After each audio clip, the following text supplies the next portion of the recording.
A Hora da Estrela não é para iniciantes e eu vou provar. Tenho visto na internet, no YouTube especialmente, muitos vídeos indicando leituras para iniciantes e citando A Hora da Estrela como um bom livro para iniciantes. Veja, não é porque A Hora da Estrela é um livro com linguagem simples e de tamanho pequeno que signifique necessariamente que seja um livro para iniciantes, porque ele não é. Ele foi o último livro escrito por Clarice, já pertinho de sua morte, e nenhum livro de Clarice é simples. E este, por ser o último, e um livro de quem está escrevendo, sabendo que está morrendo, é ainda mais complexo, ainda mais profundo, embora ela tenha escrito com a finalidade de que fosse lido por todo mundo e que servisse de um alerta, de um abrir de olhos para as pessoas. Mas a Clarice é uma pessoa muito profunda, de grande conhecimento.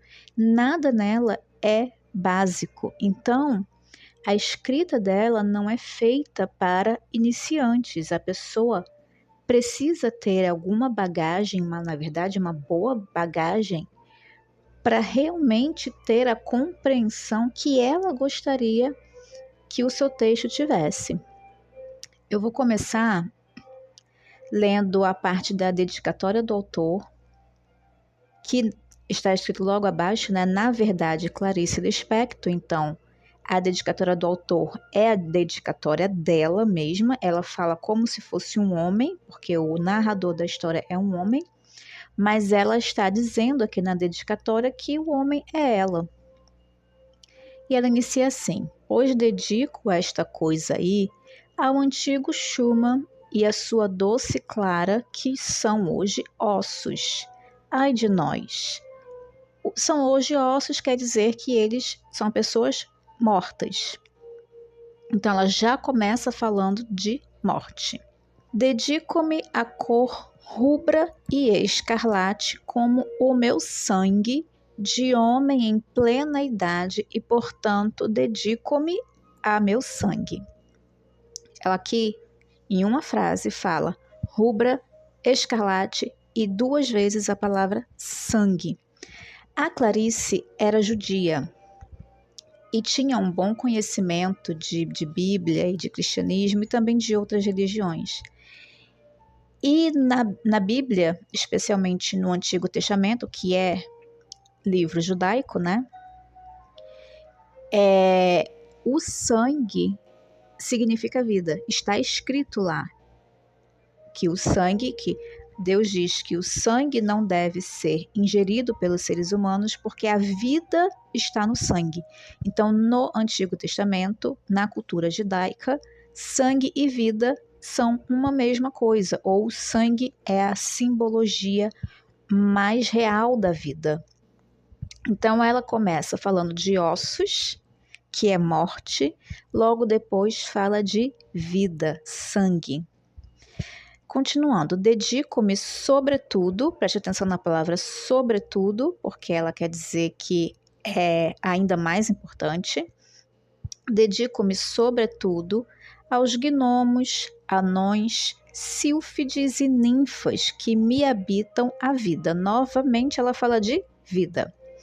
E ela diz que dedica sobretudo a esses entes que não são vistos, mas que existem no imaginário das pessoas, ou seja, não é porque não são vistos que não existam, de alguma forma eles existem, nem que seja imaginativamente.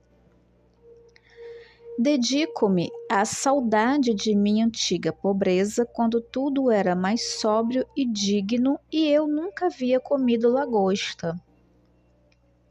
Então ela fala aqui também da pobreza, que era um tempo mais difícil, que ela não comia lagosta.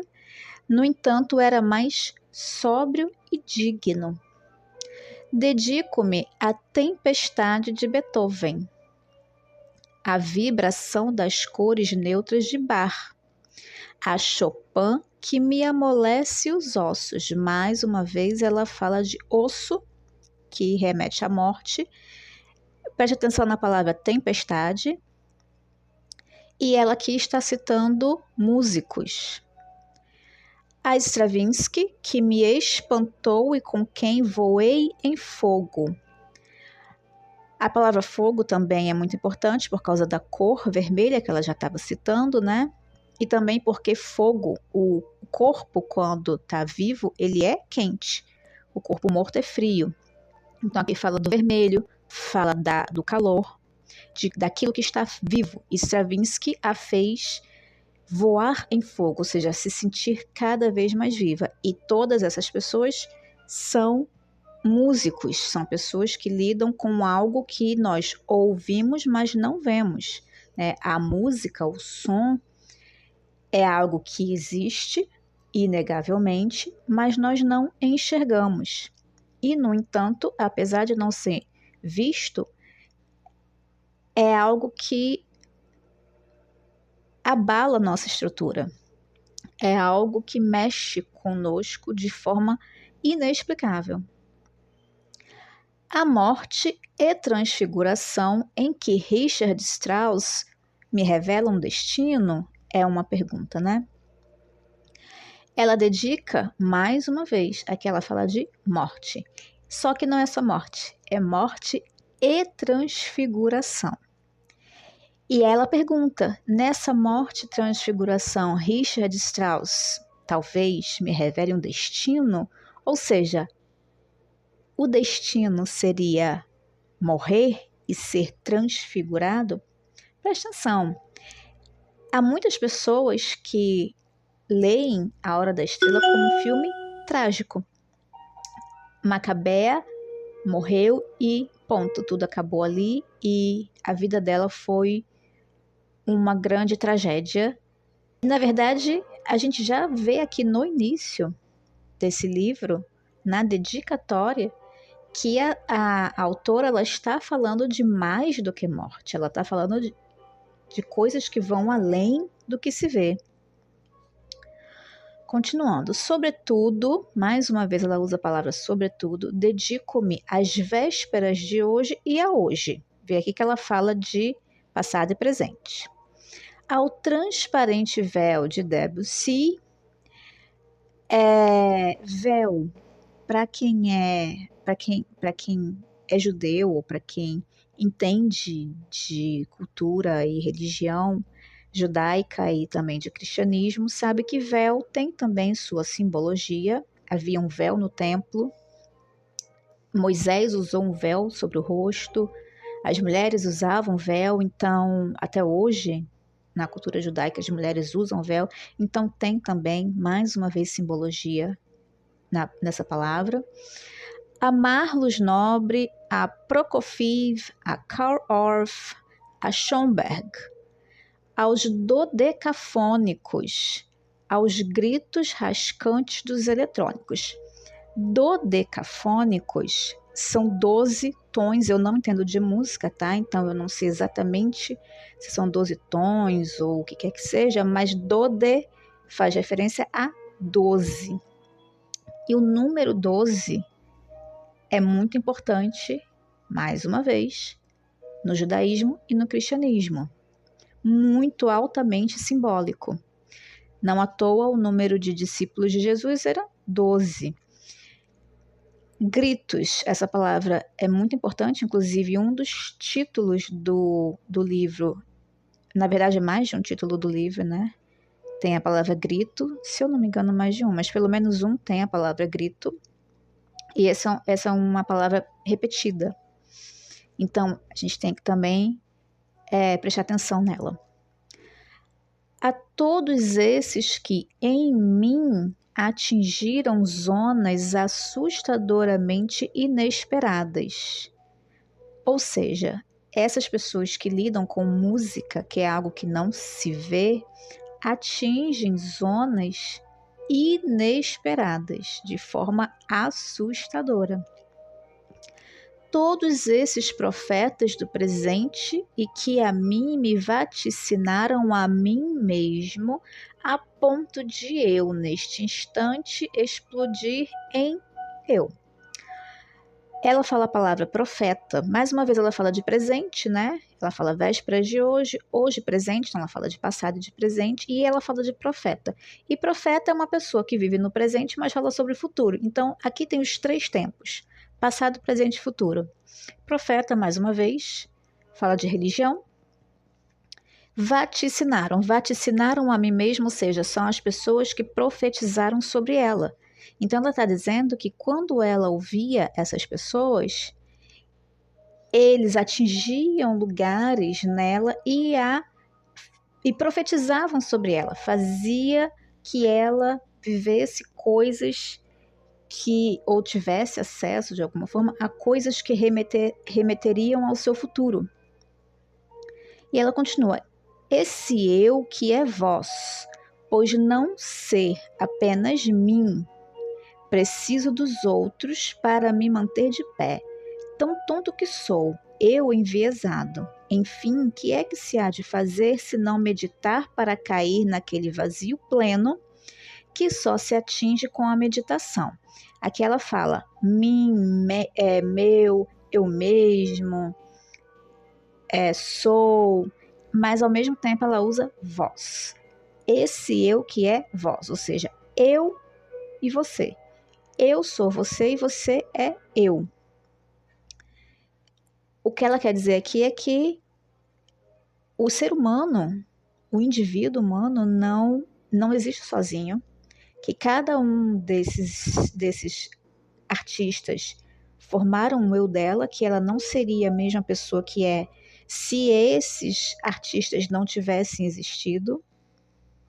Ou seja, ela está citando pessoas que já morreram.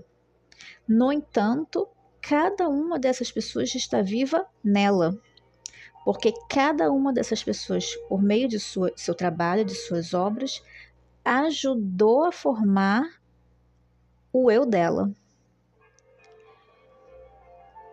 E aí ela usa a palavra vazio e pleno, uma do lado da outra, que isso aqui também é algo muito importante nesse livro, porque o tempo todo ela faz paradoxo.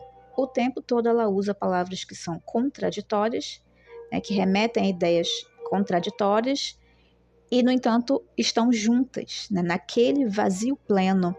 Quando ela medita, ela cai no vazio, mas ao mesmo tempo esse vazio é tudo, é pleno. Meditação não precisa de ter resultados. A meditação pode ter como fim apenas ela mesma. Eu medito sem palavras e sobre o nada. Aqui, outra palavra importantíssima para este livro, para a compreensão deste livro. Palavras. Eu medito sem palavras e sobre o nada. O que me atrapalha a vida é escrever. E não esquecer que a estrutura do átomo não é vista, mas sabe-se dela. Aqui ela retoma a mesma ideia anterior. A estrutura do átomo não é vista, mas sabe-se dela. Sei de muita coisa que não vi. Ou seja, há muitas coisas que não se veem e que, no entanto, existem. E vós também, não se pode dar uma prova de existência do que é mais verdadeiro. O jeito é acreditar chorando. Ou seja, tem coisas que não tem como provar, mas elas existem. E é disso que ela está falando. O tempo todo a Clarice está falando que esta história não é apenas sobre o que se vê. Esta história acontece em estado de emergência e de calamidade pública. Trata-se de livro inacabado porque lhe falta resposta. Ou seja, ela está dizendo que ela é uma pessoa limitada, que está cheia de perguntas, mas que não tem resposta para todas elas. Resposta esta que alguém no mundo uma dê. Vós? Quem é que vai dar a resposta? Seremos nós, os leitores? É uma história em Technicolor para ter algum luxo. Por Deus, que eu também preciso. Aqui ela cita Deus. Amém para nós todos. E a palavra amém. E tem vós e nós, ou seja, ela o tempo todo usa palavras que demonstram que não há um limite claro entre o eu e o tu, e que todo mundo, em alguma medida, participa do eu do outro. Tudo no mundo começou com um sim. Sim é uma palavra. Uma molécula disse sim a outra molécula e nasceu a vida. Mais uma vez ela fala de vida. E ela fala que tudo começou com um sim. E que a vida começou com um sim.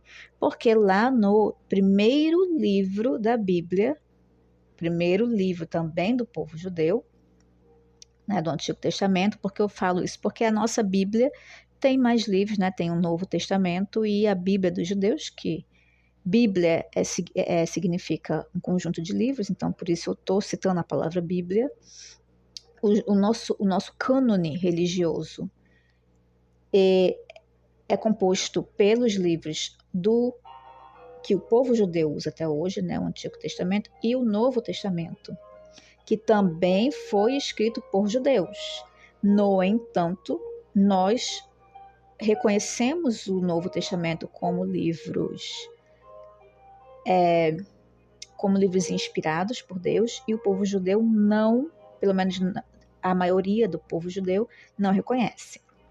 Então, por isso eu falo de Bíblia e às vezes eu falo também do livro do povo judeu, porque a nossa Bíblia não é igual a deles. Nós temos os livros deles e outros que eles não reconhecem como inspirados. Voltando. Tudo no mundo começou com um sim. Sim é uma palavra. E a Bíblia fala que, lá em Gênesis, que Deus diz: façamos. Ou seja, antes de qualquer coisa existir, Deus falava: façamos. E também lá no Evangelho de João, diz que no começo, ou no princípio, ou no início, era o verbo aqui significa palavra. No começo era o verbo, e o verbo era Deus, e o verbo estava com Deus. Ou seja, está dizendo que Deus é a palavra é Deus. E tudo foi criado por meio da palavra. E aqui Clarice repete esse mesmo raciocínio. Tudo, toda a vida, tudo que existe, tudo no mundo começou com a palavra. Mas antes da pré-história, havia a pré-história da pré-história. E havia o nunca e havia o sim. Antes da pré-história, havia a pré-história da pré-história. Isso aqui está falando de eternidade. E havia o nunca e havia o sim. Havia esse nunca, esse tempo que a gente não conhece. Mas a palavra estava lá. E havia vida, porque se havia sim, havia vida. Sempre houve eternidade. Não sei o que, mas sei que o universo jamais começou. Eternidade. Isso aqui, gente, é importantíssimo para compreender o que ela está querendo falar com essa história. A maioria das pessoas pula a dedicatória, muitas detestam o início do livro e justamente por isso faz uma leitura muito pobre da história, fica só na superfície. Não compreende 1/10 do que a Clarice quis que nós compreendêssemos. Que ninguém se engane, só consigo a simplicidade através de muito trabalho. O que ela está dizendo aqui é que este livro é bem simples, mas cada palavra dele foi escolhida a dedo. Ele é fruto de muito trabalho. E cada palavrinha aqui carrega muita coisa por trás. Enquanto eu tiver perguntas e não houver respostas, continuarei a escrever. Por que é que uma pessoa que está morrendo, porque a Clarice morreu de câncer. Ela não morreu de acidente, ela não teve um infarto, ela teve um câncer, ou seja, ela sabia que estava doente e sabia que estava morrendo. E por que uma pessoa que está morrendo escreve?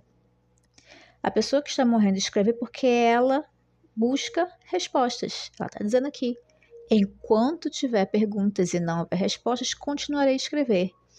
Como começar pelo início se as coisas acontecem antes de acontecer?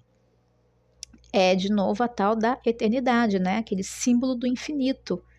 Não tem começo e não tem fim.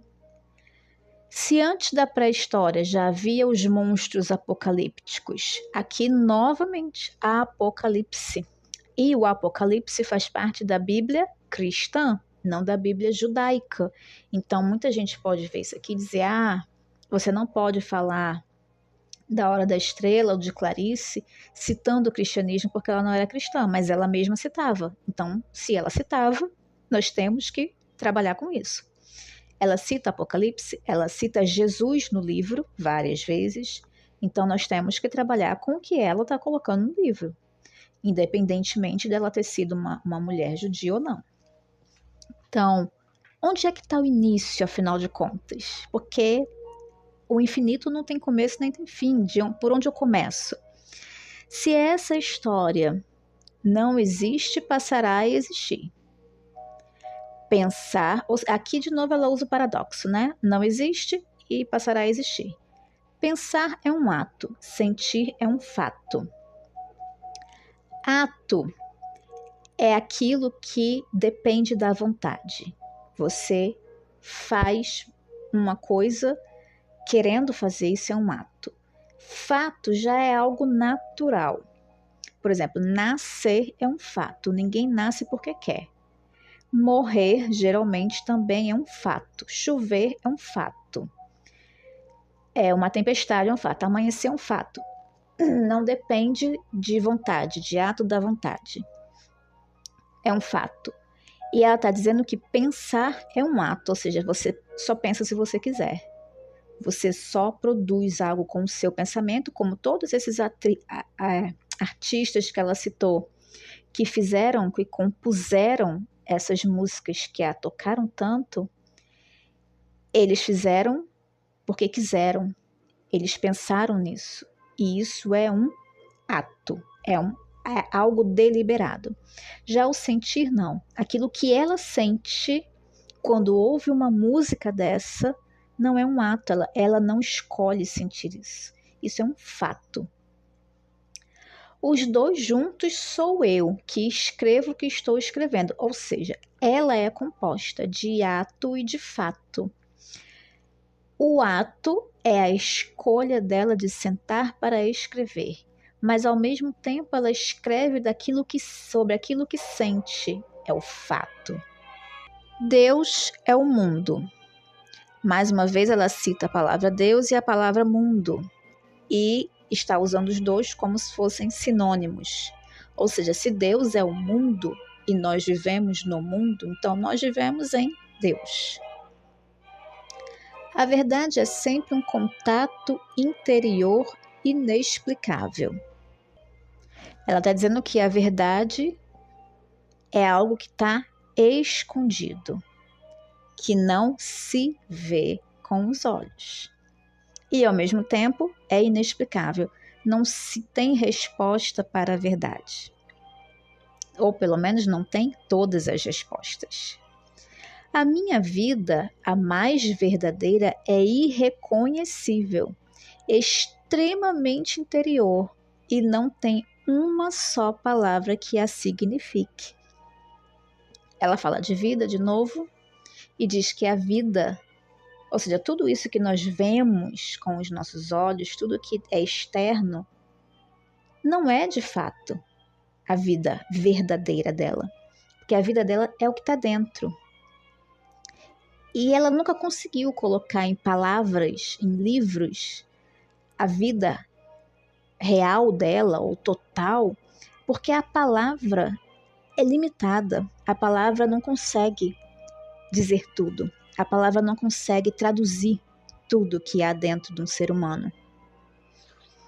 Meu coração se esvaziou de todo desejo. e reduz-se ao próprio último ou primeiro pulsar. Porque qual é o último e qual é o primeiro? Já que a pré-história já estava antes da pré-história. Por onde é que começa? O que é o último e o que é o primeiro? A dor de dentes que perpassa esta história deu uma fisgada funda em plena boca nossa. Ou seja, há uma dor que é nossa. A dor é dela, mas a dor dela também é minha e sua. Então eu canto alto, agudo, uma melodia sincopada e estridente. Então ela canta. Por quê? Porque a palavra não tem como traduzir.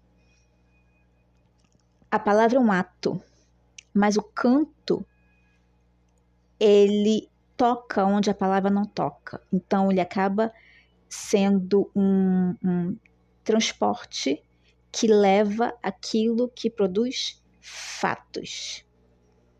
E o que ela canta é alto, agudo, estridente. E tudo isso é um som desagradável de ouvir. É uma coisa que incomoda. É a minha própria dor. Eu que carrego o mundo. Ela não disse que o mundo é Deus? Eu que carrego o mundo. Se ela carrega o mundo, ela carrega Deus. Deus está nela. E a falta de felicidade, ou seja, eu ando com Deus, eu carrego Deus e mesmo assim não há felicidade em mim. E eu tenho dor. Felicidade? Nunca vi palavra mais doida, inventada pelas nordestinas que andam por aí aos montes. Como eu irei dizer agora, esta história será o resultado de uma visão gradual. Isso aqui também é outra coisa importante. A visão dela é gradual, ou seja, ela começou lá no nada e aos poucos a visão vai formando imagens. As imagens vão ficando cada vez mais nítidas.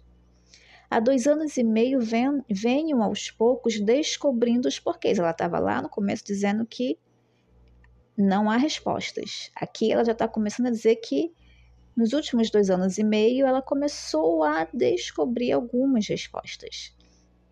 Pelo menos algumas explicações para o que estava acontecendo.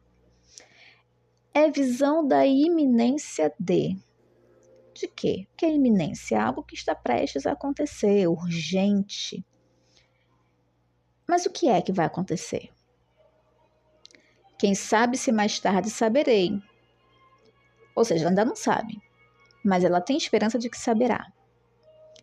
Pelo menos já há a possibilidade de vir a saber.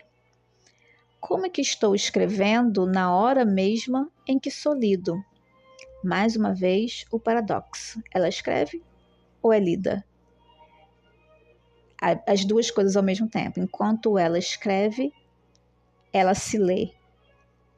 Enquanto ela escreve sobre outra, ela conhece sobre ela mesma, porque não há muita distinção entre o eu e o nós, ou o eu e o tu. Só não inicio pelo fim, que justificaria o começo, como a morte parece dizer sobre a vida, porque preciso registrar os fatos antecedentes. Só não inicio pelo fim, que justificaria o começo, mais uma vez, fim e começo. Morte e vida. Ela usa o tempo todo esse jogo de palavras que têm um sentido oposto e que, no entanto, acabam sendo a mesma coisa. Escrevo neste instante com algum prévio pudor por vos estar invadindo com tal narrativa tão exterior e explícita. A narrativa é exterior e explícita, mas ela está invadindo, ou seja, ela está indo lá na parte mais interna do leitor. E a intenção é ser mais ou menos como a música mesmo, né? Que atinge pontos que a palavra não consegue atingir. E como é que a Clarice faz isso? Por meio daquilo que não está escrito. A narrativa é explícita e exterior, mas o efeito não é. O efeito é fato, não é ato. O ato é o livro que está escrito. O fato é o efeito, que não depende da vontade do leitor. O leitor terá um efeito. Mas para o leitor ter esse efeito, ele precisa ter uma bagagem que o permita ser invadido. De onde, no entanto, até sangue arfante de tão vivo de vida poderá, quem sabe, escorrer e logo se coagular em cubos de geleia trêmula. Mais uma vez ela fala de sangue arfante de tão vivo de vida, ou seja, é um sangue vivíssimo. Aqui é vida, vida, vida, assim, demais, vida saindo pelo ladrão. Mas esse sangue poderá logo se coagular. O que é um sangue coagulado? É um sangue morto, que já parou de circular. Será essa história um dia meu coágulo? Será que essa história um dia vai matar a Clarice? Matar o que ela desejou que nós vivêssemos com ela neste livro? Que sei eu. Se há veracidade nela, é claro que a história é verdadeira, embora inventada. Que cada um a reconheça em si mesmo, porque todos nós somos um. E quem não tem pobreza de dinheiro, tem pobreza de espírito ou saudade por lhe faltar coisa mais preciosa que ouro. Existe a quem falte o delicado essencial. Ou seja, algumas pessoas vão ler este livro e se identificarão com a pobreza de dinheiro. E outros se identificarão com a pobreza de espírito. Porque existe aqueles a quem falte o delicado essencial. Isso aqui é a pobreza de espírito, falta o essencial. Esse essencial que é muito delicado. Como é que sei tudo que vai se seguir e que ainda o desconheço, já que nunca o vivi? Ou seja, ela sabe, mas desconhece. É que numa rua do Rio de Janeiro peguei no ar de relance o sentimento de perdição no rosto de uma moça nordestina. Sem falar que eu, em menino, me criei no Nordeste. Aqui ela está demonstrando aquilo que vinha falando antes, né? Uma mistura entre eu e tu. Ela olhou para a nordestina e se viu na nordestina. Até porque ela mesma foi criada no Nordeste. Também sei das coisas por estar vivendo. Quem vive, sabe, mesmo sem saber que sabe. Assim é que os senhores sabem mais do que imaginam e estão fingindo de sonsos. Ou seja, se você vive de verdade, você sabe das coisas. Embora possa estar se fazendo de sonso, querendo não ver. Proponho-me a que não seja complexo o que escrevi, embora obrigado a usar palavras que vos sustentam. A história determino com falso livre-arbítrio, mais uma vez, determino livre-arbítrio. Se está determinado, não é livre. Mais uma vez o paradoxo, né? Que ela usa demais aqui. Vai ter uns 7 personagens e eu sou um dos mais importantes deles, é claro. 7. Assim como 12, o 7 é um número importantíssimo no judaísmo e no cristianismo. Eu, Rodrigo SM. Rodrigo é um nome que significa glorioso. Rei glorioso, uma pessoa que tem uma glória muito importante. Eu, Rodrigo SM, esse SM a gente vê muito em dicionário, substantivo masculino, porque ela fala que a história precisa ser escrita por um homem para não soar piegas. Então, provavelmente, ninguém sabe o que significa o SM aqui, mas como é muito parecido com o que se vê no dicionário, provavelmente ela quis dizer isso, Rodrigo, substantivo masculino, com letras de maiúsculas para que as pessoas levassem a sério o que está escrito no livro. Eu, Rodrigo SM. Relato antigo este, pois não quero ser modernoso e inventar modismos à guisa de originalidade. Antigo e moderno, de novo. Assim é que experimentarei contra os meus hábitos uma história com começo, meio e gran finale, seguido de silêncio e de chuva caindo. Silêncio, ou seja, ele diz que terá começo, meio e fim, ou seja, é uma história como todas as outras, começo, meio e um final, um gran finale. Gran finale.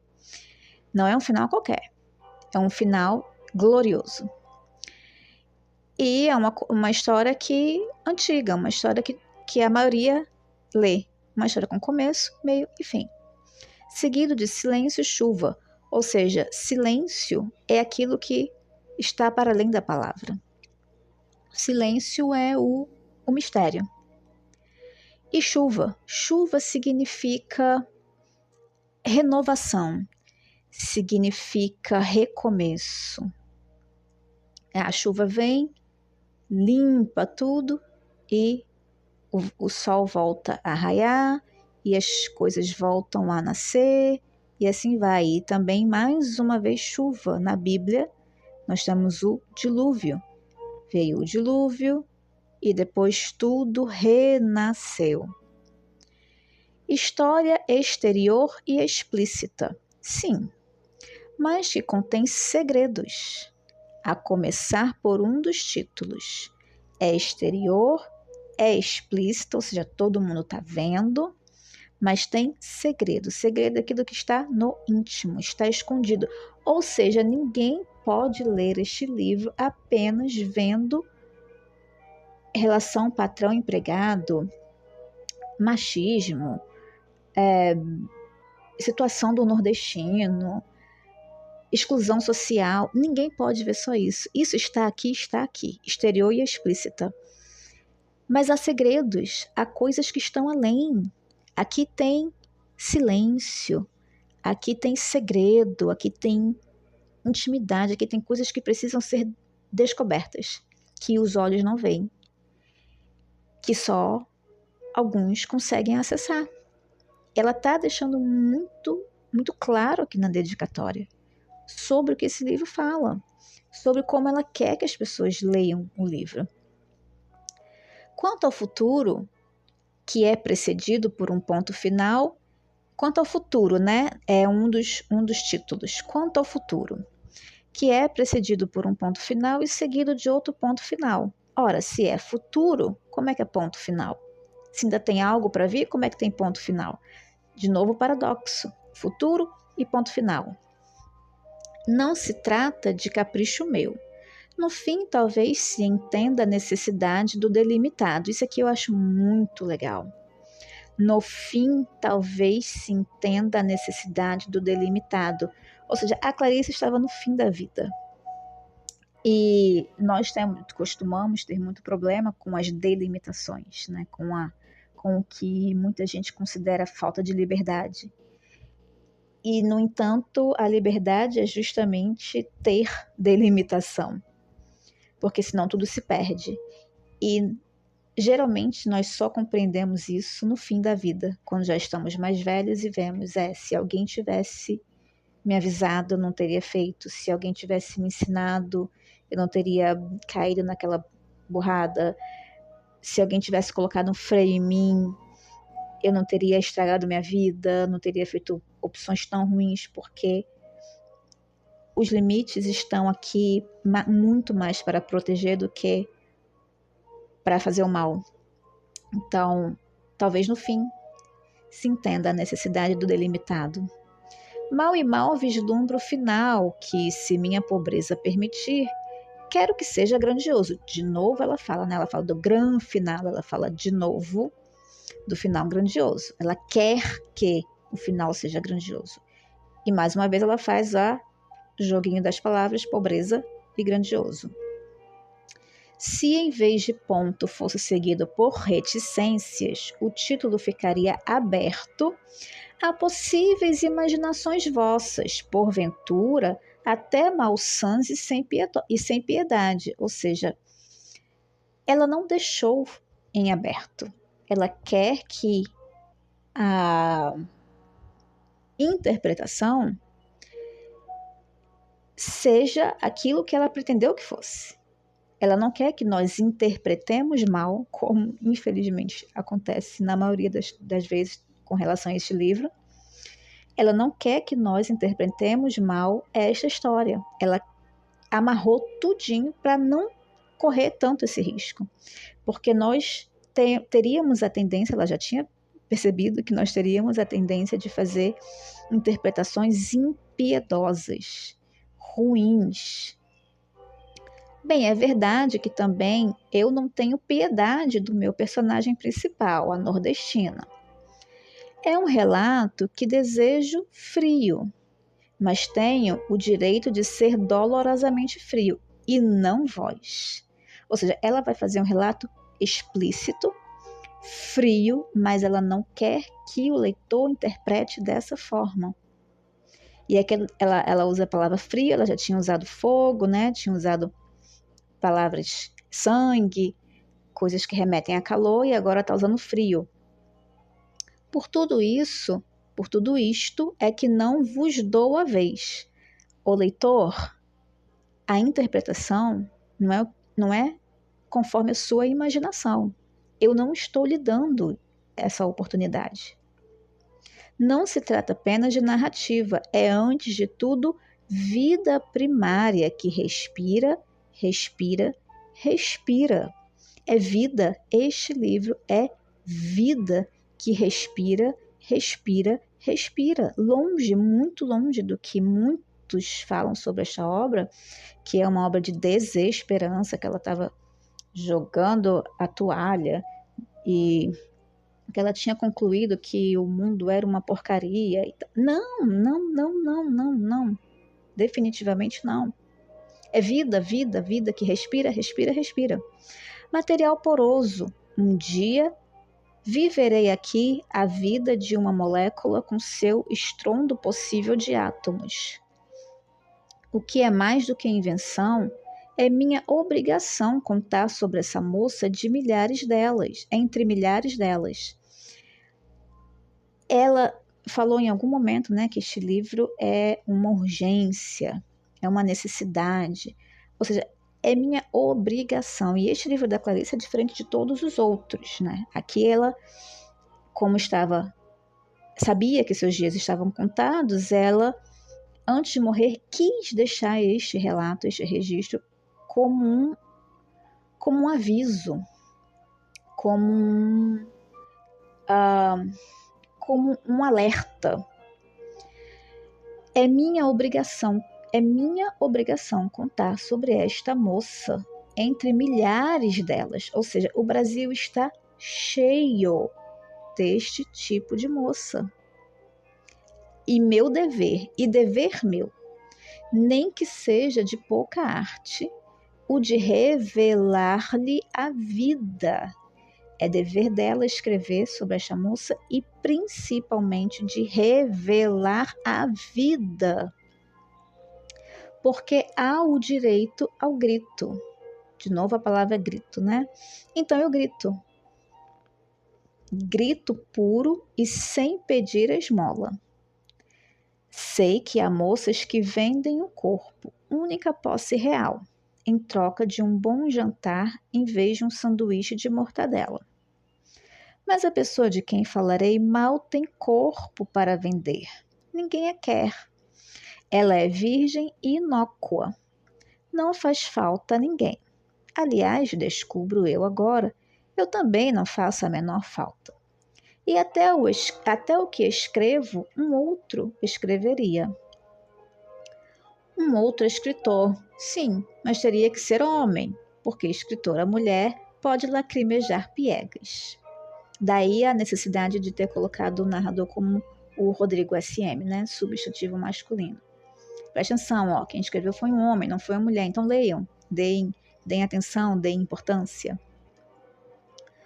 Como a nordestina, ela volta a repetir isso aqui, né? Ela volta a dizer isso aqui, né? Ela repete.